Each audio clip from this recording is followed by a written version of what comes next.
Hey guys, how you doing? This is JP Saricolia, coming to you again with another episode of Age of Heroes, this podcast. And today I want to talk, about the news that actually has been circulating for a couple of days in regards to Daredevil on Netflix. As you know, on Thursday it was revealed that the Daredevil was canceled. That was the official announcement by Netflix. The statement was very simple. The statement was, "We are tremendously proud of the show's last and final season, and although it's painful for the fans, we feel it's best to close this chapter on a high note. We are thankful to our partners at Marvel, showrunner Eric Olson, the show's writers, stellar crew, and incredible cast, including Charlie Cox as Daredevil himself, and we're grateful to the fans who have supported the show over the years. While the series of Netflix has ended, the 3 existing seasons will remain on the service for years to come, while the Daredevil character will live on in future projects for Marvel." And that was the end of this announcement. It came with a lot of mixed emotions for a lot of the fans. Of course, a lot of the fans were completely sad about this. For obvious reasons. Definitely something that we were not really expecting. The next day, of course, Marvel came with another official announcement, and Marvel says Marvel is extremely grateful to the huge audience that loved Marvel's Daredevil. From the moment of young Matt's first act of heroism to the birth of Paige, Murdoch, and Nelson, it has been an unbelievable journey. We are incredibly proud of the amazing showrunners and writers, starting with executive producers Drew Goddard, Steve D-Knight, Marco Ramirez, and Doug Petrie, and Eric Olson. Stars Charlie Cox, Deborah Ann Wall, Eildon Henson, Vincent D'Onofrio, and our cast who brought our characters to life with such excellence, and every one of the fantastic crews in New York City. We look forward to more adventures with the Man Without Fear in the future. And that was their official announcement on Friday. Of course, this has come with a lot of mixed emotions again. A lot of people were really sad for the story. I'm not going to say that I was sad or surprised about it. Actually, in my mind, I think I was expecting this to happen. Of course, some weeks ago, or like how close to 2 months ago, a month and a half ago, they canceled, of course, Iron Fist. They canceled Luke Cage, which it was sad. It was surprising, but at the same time, it was kind of expected. Not necessarily because of the ratings of the show, but as you know, it has to do more with what's happening behind closed doors. And of course, that eliminated them. Well, at least I was expecting that we will get more second season, of course, of the Defenders. But now that they and this one, as you know, if you have seen my review of Daredevil season 3, to me is the perfect season. It was the best season of all. It was the best interpretation of the character. I think it was great. But one thing I did mention on my review, if you haven't watched that video, I did mention that it was very clear from that moment, the way they finalized the last episode, it was clear that they were preparing themselves for not to come back again. It was a perfect end note to the show, and I was satisfied with it. I'm satisfied with those 3 seasons. I think it's the perfect interpretation of Daredevil, and nothing needs to be added. Nothing that can change. I don't think any other season can improve on what third season did. To me, that was the perfect 10. Perfect season. It was great all around. So, to me, I felt that actually Netflix was preparing, the people at Netflix were preparing technically to let it, to finalize this and let go. Yeah, there's some talks, some announced, so there were some news in regards that they were planning to do a 4th season, and they presented all the stuff to him. But of course, the team at Marvel and Netflix, they simply say, we're not going forward with this, we're just canceling this. And of course, this kills the plans for any Defenders in the future, at least in, what it seems here. We know that there's still another season, the 3rd season of Jessica Jones on the pipeline. And we know that there's a 2nd season of, in this case, The Punisher coming too. So, that's what we know so far. We don't know if in the end they decide also to cancel that. We might get some news from here and then saying that they just simply cancel the shows. But we know that they're on the pipeline. They're working on them. So we know that they might be the last 2. Now, we don't know if they're going to create anything else. There's nothing beyond that. But to me, this is technically Netflix cutting ties with Marvel, cutting ties with with everything that's has happened. Now, a lot of people are saying that they're dissatisfied with it. A lot of people are asking why is it that they're doing this, particularly with how popular Daredevil has been, and the last season was really, really popular. So some people are speculating it's because the views are below, lower than that, because Iron Fist didn't do as well supposedly on the views, and Luke Cage didn't do as well. Well, technically, we're not so sure about that because this is Netflix. It's not like you really go into some type of show and you can find out how many people have watched it. There's no record like you do with cable because this is all internal between Netflix, But it's clear to know that there's popularity on these characters, and there's always been popularity on the characters. So it's something more internal. I don't think it has to do with the views. It has to do, and we go back months back, of course, with the argument of the fight that is between Netflix and the giant, in this case, Disney.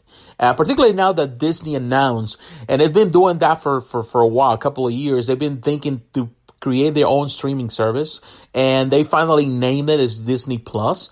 So they've been planning on this. The thing is this, as you know, Netflix has been the biggest giant in this industry. If there is a titan in this industry, and the streaming service is Netflix. No one else is as big as Netflix. Netflix serves millions and millions of people worldwide. So they have so much pull or so much control. They control the market, and it comes about their services. I have used plenty services. I signed to many different services, and no one beats Netflix with price and also with availability and the capacity and the content. No one else. Hulu is not even close to it in the quality of the content.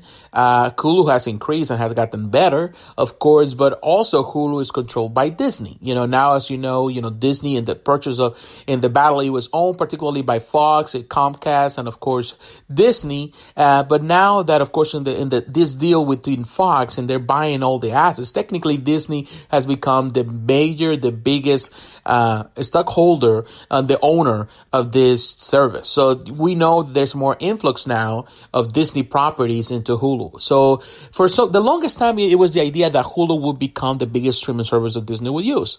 But Disney was planning to do their own service in the end. So Hulu also might increase, might change. We're going to see a lot of the stuff that is leaving Netflix now, a lot of the Marvel stuff. And it's going to come to Hulu and, of course, to Disney Plus. And we know that there's content that is coming, with the Star Wars content that is going to be there, like The Mandalorian. We have stuff from, and also for in this case, the Loki that is going to be there also. So going to have more Marvel content in there. So we know that Disney Plus comes with a lot of new stuff, and they want to expand. And most importantly, they want to fight back Netflix. And this is two giants, Disney, which is a powerhouse when it comes about movies and entertainment. When it comes about properties, you have Star Wars, you own Marvel, there are countless other properties. But then you see Netflix that, it's been pushing a lot of control. It controls a lot of the movies, but also it's been creating a lot of their own content. Great content, by the way. So they have invested millions and millions of dollars into looking for other properties. You see more manga stuff. They have contracts with, Mark Miller stuff. You have stuff with anime, there's stuff with, you name it, their own personal shows, great things like, Stranger Things and so on. They have different variety of shows for all kind of things. So Marvel was a big thing for them, but necessarily it was the only thing for them. Yes, it hurts, but in reality, I think Netflix is really cutting ties because they don't want to have this relationship that they already have strained relationship between Marvel. They just want to let go and concentrate into what they want to build. And I think that that's the reason why they did it. There's been a lot of speculation. There's so many videos that you can watch online in regards to this. Netflix is not only doing this. Netflix also showing Disney, saying that we don't need you to really keep this, our service running. And in reality, they don't. That's the big part. I remember when I started watching Netflix. I've been a Netflix, subscribers since the beginning, since it was about just getting DVDs on, on in the mail. So we got DVDs in the mail. So that I've been a fan of Netflix, for the longest, and then of course have a very small streaming service where they just have old movies, not really good movies there. And of course that expanded into what it was, then we cut the ties with the DVDs because nobody really cares for DVDs anymore. Streaming services become very popular. And of course they started gathering more and more. And the biggest part of Netflix in the beginning was their ties with Marvel. So you're able to watch a lot of Marvel stuff, which was phenomenal at that time. But Netflix has grown to a point that they really don't need Marvel because they have a lot of content, their own content, to the point where Marvel is not necessarily needed. And I feel that in this way, they're showing Disney that kind of throwing the middle finger to Disney and saying, we don't care about your properties because we can do it on our own. And I've heard some people that they're saying, well, they're going to cut ties with Netflix if this happens. In my mind, they're welcome to do it. But I've been a subscriber from Netflix since the beginning. I've been a subscriber almost, I would say, of over 10 years or something. I don't remember, but it's been years. So I really know what Netflix does. In reality, there's a lot of stuff in Netflix that I really care about that don't necessarily have to really watch Disney, particularly with all the Marvel stuff. I purchased this stuff on my own and I watch it on my own. I don't really need to see. And of course, they have this ties with this, Marvel stuff that they created. They're still going to have it there for streaming service. So I'm still going to watch it because they own the rights. So all of this really brings us to that place where we have to realize that this is a big battle between those two. It sucks for us because some people saying that now that these shows have been canceled, Disney does not want to revive them in their own service because they don't want to be tied up into canceled shows. There's a stigma of cancellation. So they don't want to do it. And of course, they will have to do other things. They will have to create their own rights. They will have to create their own, they have to kind of reshape everything to create it. It's so much the hassle to do it that ultimately this is going to go a different route. In my mind, it's sad to see this because I would have loved to see not necessarily Daredevil, but I would love to see perhaps a third season of Iron Fist. I feel that it ended in a good note, and I wanted to see more. Or another season of Luke Cage. I would like to see actually a Defenders show, or maybe Defenders show that where we can see a little ties to actually the big, to the Avengers. But in reality, that didn't happen. So. Am I sad for this? Not necessarily. I knew it was happening. I knew it from the moment I saw the last episode of, in this case, Daredevil. I knew that they would cancel it. It was just a matter of time. I didn't know that it would happen this soon, but it was kind of expected. And I know a lot of people are sad about it, but in reality, it's just the way it is. Now, I love the shows. Yes, I do. I love what has happened with this. I'm very happy. I don't need to see more Daredevil stuff because I think in my mind it was done right. And that's going to live for generations to come, for people to watch it and really enjoy it. So what's next? I don't know. I know that Disney Plus is going to bring more shows. So I don't know what actually Disney's planning to do with Marvel in regards to some of these franchises.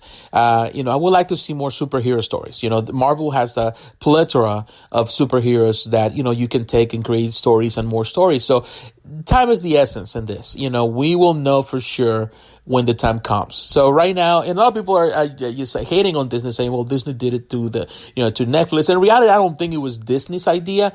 If it was for them, they will continue on because on the end of the day, this is just free advertisement for them. And that's the way it is. They're not paying for the shows. It's Netflix the one paying. And Netflix don't want to pay for something that they really don't see so much value for themselves. Because in reality, Marvel controls a lot of this property. So they're not really making much on it. They're making money and they bring people happy. But in the end, now with the lineup of content they have, they really don't need this. And they never needed it in the first place. It was good for a time. It brought some people in. But they have keep these people interested in other shows like Stranger Things and things that they continue producing, on a monthly basis. We get so much new content, is unreal.